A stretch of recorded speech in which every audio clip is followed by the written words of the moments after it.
অসমৰ বহু নতুন কবিক প্ৰতিষ্ঠাৰ বাট দেখুৱাইছিল তেওঁ। অসমীয়া কাব্য সাহিত্যত তেওঁৰ আছিল বিশেষ স্থান। সমাজৰ দুৰ্যোগ আৰু দুঃসময়ক তুলি ধৰিছিল তেওঁৰ কাব্য চেতনাই। কাব্য সাধনা আৰু কবিতা সমালোচনাৰ তেওঁ আছিল অন্যতম পুৰোধা।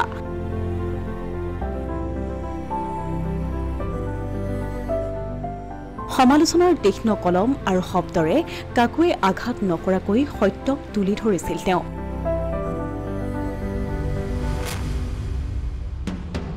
11 আগষ্টৰ বিয়লি এগৰাকী পুৰোধা ব্যক্তিয়ে সকলোকে কন্দুৱাই শেষ নিশ্বাস ত্যাগ কৰিলে। 6টা দশকৰো অধিক কাল একনিষ্ঠভাৱে অসমীয়া কাব্য জগতক সমৃদ্ধ কৰা বিশিষ্ট কবি ৰবীন্দ্ৰ বৰাৰ দেহাৱসানৰ খবৰ অসমীয়া সাহিত্যৰ বাবে এক দুখবৰ। শিৱসাগৰৰ ঢুলীয়াপাৰত শৈশৱ এৰি অহা কবি ৰবীন্দ্ৰ বৰাৰ জন্ম হৈছিল 1939 চনত মাকুমত।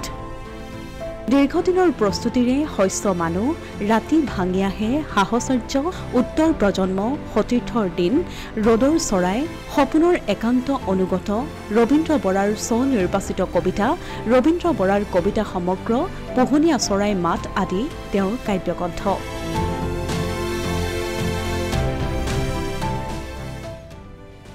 মই পৰ্যটক নামৰ এখন নতুন কাব্যগ্ৰন্থ প্ৰকাশৰ প্ৰস্তুতি প্ৰায় সম্পূৰ্ণ হৈছিল তেওঁৰ।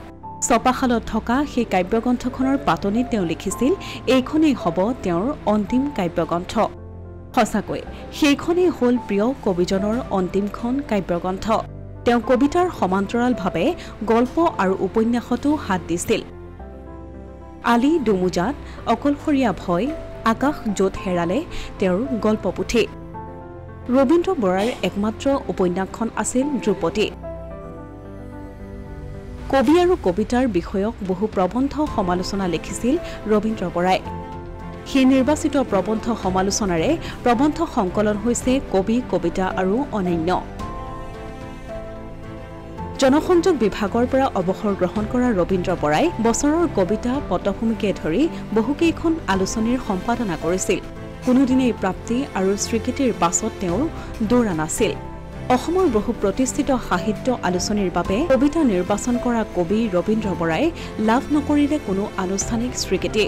তেওঁৰ কবিতাই পাঠকৰ মন সহজতে স্পৰ্শ কৰাৰ লগতে তেওঁৰ কাব্য সংবেদনশীলতাই বৈপ্লৱিক ধ্যান ধাৰণাৰ ইংগিত দিও নৈৰাজ্যবাদক এৰি চলিছিল। তেওঁ আছিল নতুন দিনত সপোন আৰু সম্ভাৱনাক আদৰি ল'ব পৰা কবি। আজিৰ বহুতে হয়তো তেওঁক পাহৰি পেলাইছে, কিন্তু ৰামধেনু যুগৰ পৰাই কাব্য চৰ্চা কৰা এইগৰাকী ব্যক্তিৰ মৃত্যু অসমৰ সাহিত্য জগতৰ বাবে অপূৰণীয় ক্ষতি। Asomiya Pratidin digital desk.